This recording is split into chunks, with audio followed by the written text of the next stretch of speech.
Hello everyone, I hope you are doing great. तो हम कर रहे थे मैक्रो इकोनॉमिक्स, जिसमें हमने चैप्टर 8 कर लिया, जिसका एक पार्ट हमने कंप्लीट किया है। आज हम करेंगे उसका दूसरा पार्ट। तो शॉर्ट रन इक्विलिब्रियम आउटपुट हम कर रहे थे, जो हमने स्टडी किया था कि इक्विलिब्रियम आउटपुट हम इकोनॉमी में वहाँ पे अचीव कर सकते हैं जहाँ पर हमारा aggregate demand is equal to aggregate supply होगा। इक्विलिब्रियम आउटपुट या इक्विलिब्रियम इनकम वहाँ पे अचीव कर सकते हैं जहाँ पर aggregate demand is equal to aggregate supply होगा। और हमने इसका एक डायग्राम किया था। तो सपोज ये हमारी इनकम है, ये हमारा एग्रीगेट डिमांड कर्व है, इनकम एग्रीगेट डिमांड कर्व। तो इनकम को हम एग्रीगेट सप्लाई कहते हैं। तो जहाँ पर ये इंटरसेक्ट कर रहे हैं दोनों कर्व, ये होगा हमारा इक्विलिब्रियम पॉइंट, और यहाँ पर हम इक्विलिब्रियम इनकम अचीव कर सकते हैं। राइट, ये हम कर चुके थे। ये पहला अप्रोच था, ये पहला अप्रोच था। आज हम बात करेंगे दूसरे अप्रोच की कि इक्विलिब्रियम इनकम या आउटपुट हम अचीव कर सकते हैं वहां पर जहां पर हमारा saving is equal to investment होगा, यानी कि सेविंग हमारी इन्वेस्टमेंट के बराबर होगी। अगर सेविंग इन्वेस्टमेंट के बराबर हो जाती है तो वहां पर हम इक्विलिब्रियम इनकम या आउटपुट अचीव कर सकते हैं। तो ये अप्रोच हमें क्या बताता है? ये अप्रोच हमें बताता है कि इन इकोनॉमी इक्विलिब्रियम इनकम और output can be determined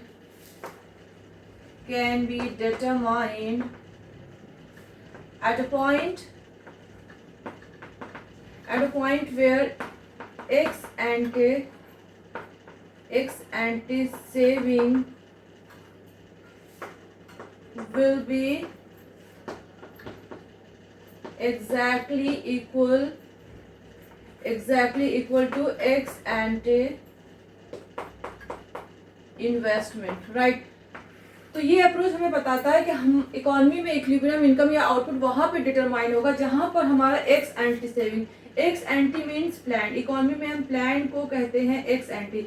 तो प्लान सेविंग और प्लान इन्वेस्टमेंट जहां पर इक्वल हो जाएगा वहां पर क्या हो जाएगा, इक्विलिब्रियम इनकम या आउटपुट हम अचीव कर सकते हैं।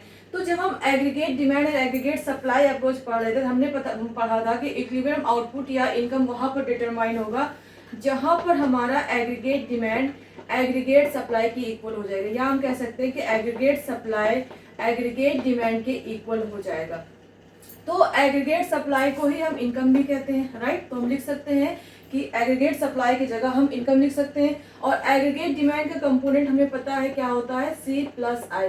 एग्रीगेट डिमांड का कंपोनेंट क्या है, C प्लस आई। तो यहाँ पर भी हम ऐसे लिखते हैं कि Y is equal to aggregate demand, Y is equal to aggregate demand. Right, तो इनकम को हम क्या करेंगे, इनकम को या तो हम सेव करेंगे या हम कंज्यूम करेंगे, या हम सेव करेंगे या कंज्यूम करेंगे। और एग्रीगेट डिमांड का कंपोनेंट क्या है, C प्लस आई। तो इनकम को या हम कंज्यूम कर रहे हैं या सेव कर रहे हैं। और एग्रीगेट डिमांड का कंपोनेंट हमें पता है टू सेक्टर इकोनॉमी में कंजम्पशन एक्सपेंडिचर होता है और इन्वेस्टमेंट एक्सपेंडिचर होता है। तो C से C अगर कैंसिल हो जाता है तो हमारे पास क्या बचता है, C प्लस आई। तो ये हमें कहाँ से मिला, ये हमें एग्रीगेट डिमांड और एग्रीगेट सप्लाई से हमने सेविंग और इन्वेस्टमेंट निकाल लिया। तो जहां पर सेविंग और इन्वेस्टमेंट इक्वल होगा हमारी इकोनॉमी इक्विलिब्रियम के पोजीशन पर होगी। राइट, तो सेविंग और इन्वेस्टमेंट के बिहेवियर को समझते हैं कि सेविंग क्या होता है, इन्वेस्टमेंट क्या होता है। ये हम ऑलरेडी कर चुके हैं, बट इसको एक बार फिर से डिस्कस कर लेते हैं कि सेविंग फंक्शन क्या होता है, इन्वेस्टमेंट फंक्शन क्या होता है। तो हमने प्रीवियस क्लासेस में पढ़ा है कि saving is the function of income, saving is the function of income. और इसको हम ऐसे लिखते हैं कि S is the function of Y, जहां पर एस है हमारा सेविंग, एफ डिनोट करता है फंक्शन को, और Y is income. Saving income का फंक्शन है। और दूसरा क्या है कि saving is positively related to income, positively related to income. It means कि जैसे जैसे हमारी इनकम इंक्रीज होगी सेविंग भी हमारी इंक्रीज होगी। राइट, और वहीं पे अगर हम इन्वेस्टमेंट फंक्शन की बात करें, इन्वेस्टमेंट की अगर हम बात करें तो हम यहाँ पे बात कर रहे हैं ऑटोनॉमस इन्वेस्टमेंट की। ऑटोनॉमस इन्वेस्टमेंट,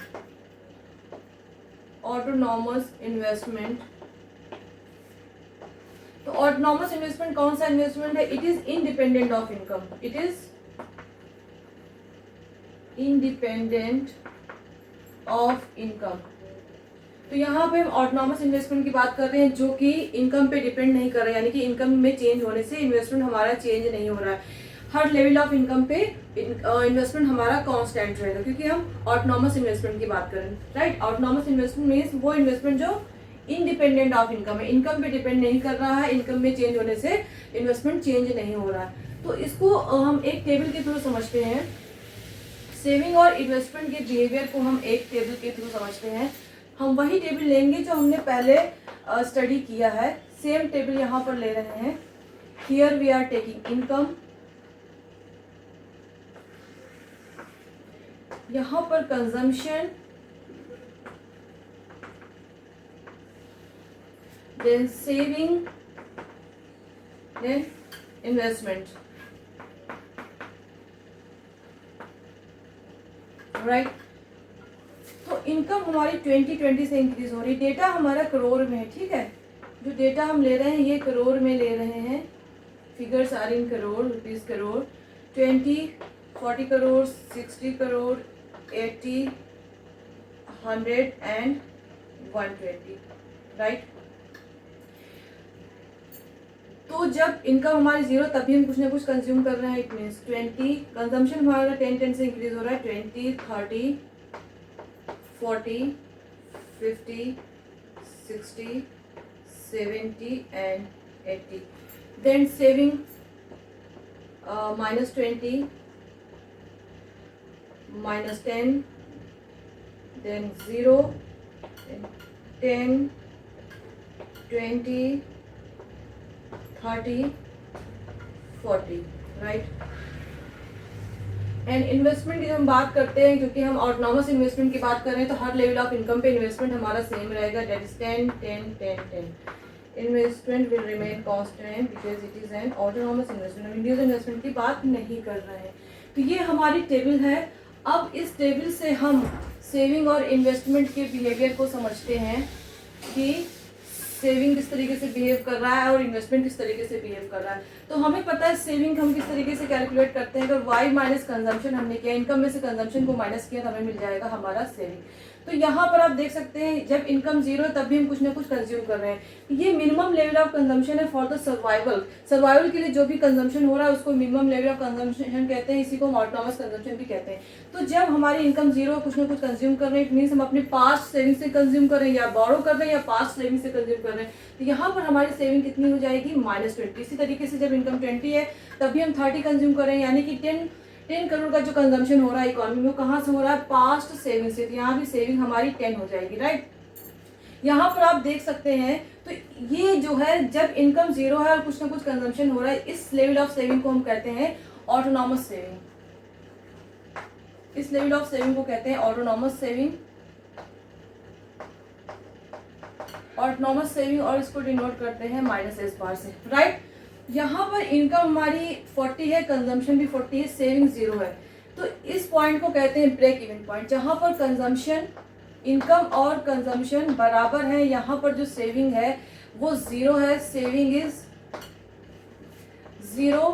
तो ये होता है break even point, break even point, right. जब इनकम भी 40 है, कंजम्पशन भी 40, यानी कि कुछ भी हम सेव नहीं कर रहे हैं, सेविंग हमारी 0 है, इस पॉइंट को कहते हैं ब्रेक इवन पॉइंट। देन अब जैसे जैसे इनकम इंक्रीज हो रही, कंजम्पशन इंक्रीज हो रहा है, लेकिन कंजम्पशन उतना नहीं इंक्रीज हो रहा जितनी इनकम इंक्रीज हो रही, क्योंकि यहाँ पर लोग अपनी इनकम का कुछ पार्ट सेव करना स्टार्ट कर देते हैं, राइट। यहाँ पर क्या हो जाती है, पॉजिटिव सेविंग। तो ये सारी स्टेजेस क्या है, पॉजिटिव सेविंग की है, ठीक है, प्लस सेविंग, राइट। तो ये है सेविंग का बिहेवियर कि जैसे जैसे इनकम इंक्रीज होती है सेविंग भी हमारी इंक्रीज होने लगती है। तो after break even point saving हमारी पॉजिटिव हो जाती है, राइट। और इन्वेस्टमेंट हर लेवल पे कांस्टेंट ही रहेगा, सेम ही रहेगा, क्योंकि हम ऑटोनॉमस इन्वेस्टमेंट की बात कर रहे हैं। तो इस टेबल से आप देख सकते हैं कि इकोनॉमी इक्विलिब्रियम की कंडीशन पर कहाँ होगी, इकोनॉमी इक्विलिब्रियम की कंडीशन पर कहाँ होगी, जहाँ पर सेविंग इन्वेस्टमेंट के बराबर हो जाएगी। तो सेविंग इन्वेस्टमेंट कहाँ पर इक्वल है, एट 60। जब इनकम हमारी 60 करोड़ है, इनकम हमारी 60 करोड़ है, उस पॉइंट पर हमारा सेविंग और इन्वेस्टमेंट बराबर, यानी इकोनॉमी में जितनी सेविंग हो रही है उतना ही इन्वेस्टमेंट हो रहा है। तो ये है हमारा इक्विलिब्रियम पॉइंट, ठीक है। यहाँ पर हमारा इक्विलिब्रियम पॉइंट होगा, इकोनॉमी यहाँ पर इक्विलिब्रियम लेवल ऑफ इनकम को अचीव करेगी, राइट।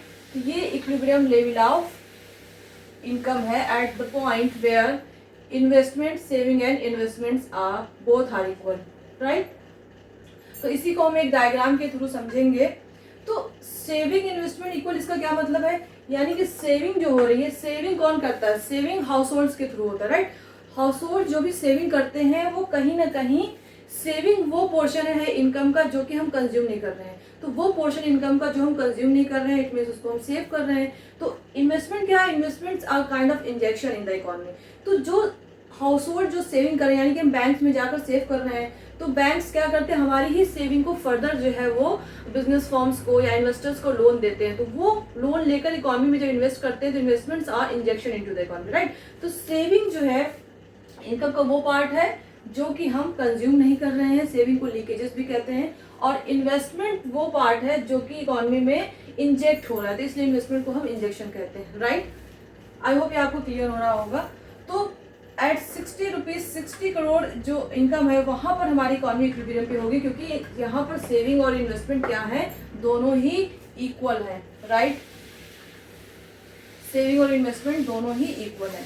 तो इसी को एक डायग्राम के थ्रू समझ लेते हैं कि किस तरीके से इकोनॉमी इक्विलिब्रियम के कंडीशन पे होगी। Diagrammatic presentation.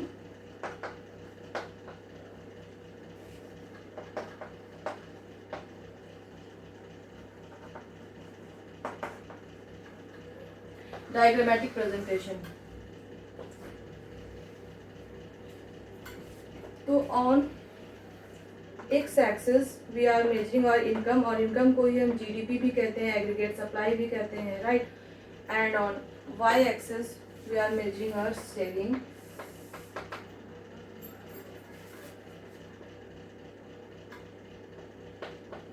$10, $20,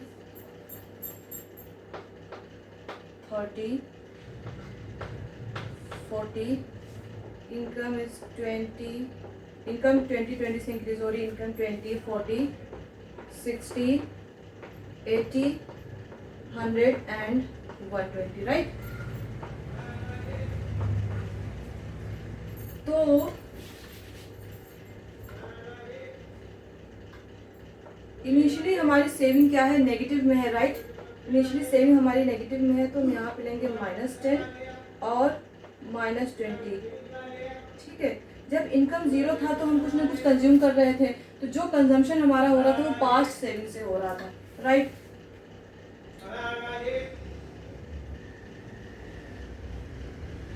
फिर धीरे धीरे सेविंग हमारी इंक्रीज होती है। यहाँ पर एट 40 करोड़ जो हमारी इनकम है, यहाँ पे इनकम और कंजम्पशन दोनों ही बराबर है, सेविंग हमारी यहाँ पर जीरो है।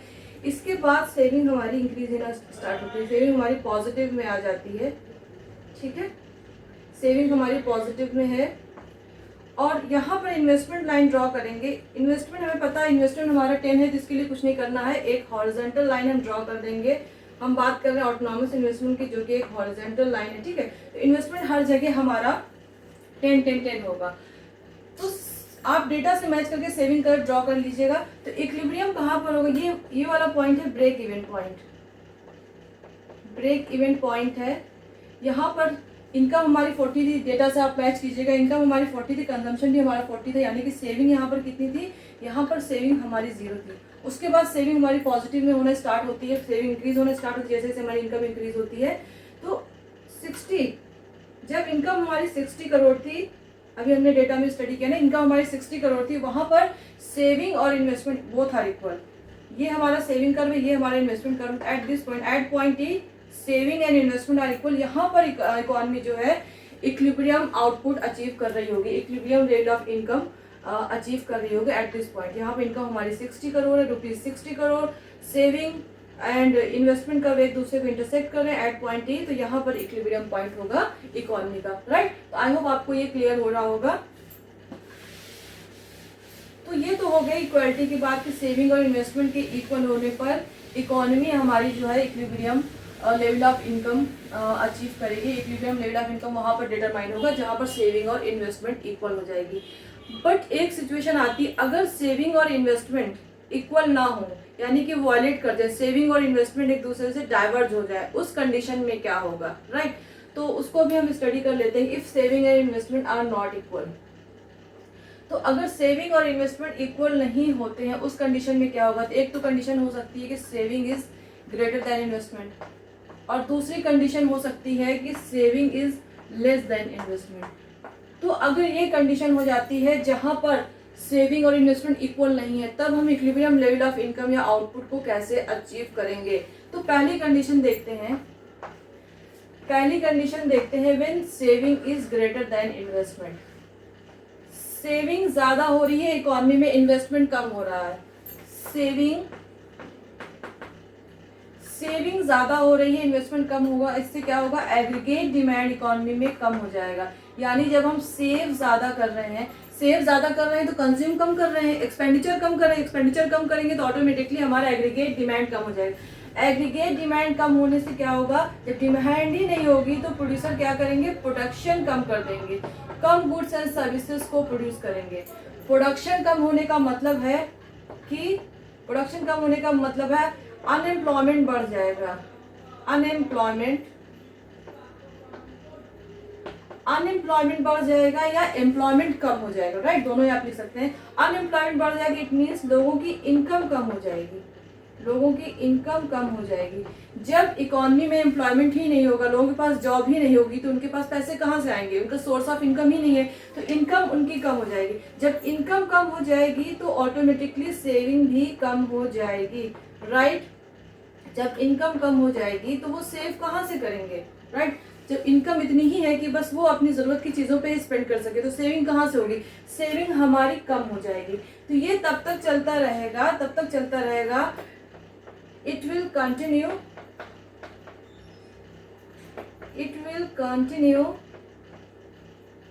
till saving is equal to investment. ये प्रोसेस तब तक चलता रहेगा जब तक कि सेविंग इन्वेस्टमेंट के बराबर नहीं आ जाएगी। फिर से देखते हैं कि जब हमारी सेविंग ज्यादा थी तो इकोनॉमी में अगर सेविंग ज्यादा है, इट मींस लोग सेव ज्यादा कर रहे हैं, कंज्यूम कम कर रहे हैं, मतलब एक्सपेंडिचर कम कर रहे हैं, डिमांड कम कर रहे हैं, तो एग्रीगेट डिमांड हमारी कम हो जाएगी। एग्रीगेट डिमांड जब कम होगी तो प्रोड्यूसर प्रोडक्शन अपना कम कर देंगे, they will cut down the production. जब प्रोडक्शन कम करेंगे तो इट मीन्स कि कम लेबर्स की जरूरत पड़ेगी, वो लेबर्स को कम हायर करेंगे, इट मीन्स कि इकोनॉमी में अनएम्प्लॉयमेंट बढ़ जाएगा। अनएम्प्लॉयमेंट बढ़ने का क्या मतलब है, जब लोगों के पास एम्प्लॉयमेंट ही नहीं होगी, जॉब ही नहीं होगी, तो उनके पास सोर्स ऑफ इनकम ही नहीं होगी, उनकी इनकम कम हो जाएगी। जब इनकम कम होगी तो सेव कहाँ से करेंगे, सेविंग कम हो जाएगी, राइट।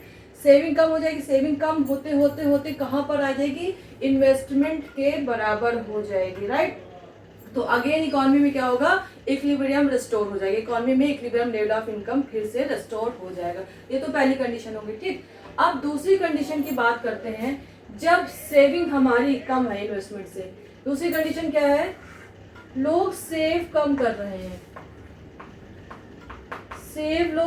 इसका क्या मतलब है, मतलब इन्वेस्टमेंट ज्यादा कर रहे हैं, तो एग्रीगेट डिमांड जब सेव कम कर रहे हैं यानी कंज्यूम ज्यादा कर रहे हैं, डिमांड ज्यादा कर रहे हैं, तो aggregate demand will increase, aggregate demand बढ़ जाएगी। जब इकोनॉमी में डिमांड ज्यादा हो जाएगी तो बढ़ी हुई डिमांड को पूरा करने के लिए प्रोड्यूसर्स क्या करेंगे, ज्यादा प्रोड्यूस करेंगे, वो अपनी प्रोडक्शन बढ़ा देंगे, तो प्रोडक्शन विल इंक्रीज, प्रोडक्शन बढ़ जाएगी, ज्यादा गुड्स एंड सर्विसेज को प्रोड्यूस करने के लिए ज्यादा लेबर्स की रिक्वायरमेंट होगी, राइट, ज्यादा लोग हायर किए जाएंगे, employment will increase, employment opportunities economy में इंक्रीज हो जाएगी, एम्प्लॉयमेंट विल इंक्रीज, एम्प्लॉयमेंट बढ़ेगी, इट मीन्स कि कहीं ना कहीं लोगों की इनकम बढ़ रही है, मतलब ज्यादा से ज्यादा लोग जॉब में आ रहे हैं, लोगों के पास पैसे आ रहे हैं, उनकी इनकम बढ़ी। अब इनकम इतनी ज्यादा बढ़ गई कि अपनी सारी जरूरतों को पूरा कर चुके, तो क्या करेंगे, जो पैसे बच रहे हैं वो क्या करेंगे, सेव करेंगे, सेविंग विल इंक्रीज, सेविंग बढ़ जाएगी। तो जब सेविंग बढ़ जाएगी ये प्रोसेस कब तक चलेगा, दिस प्रोसेस विल कंटिन्यू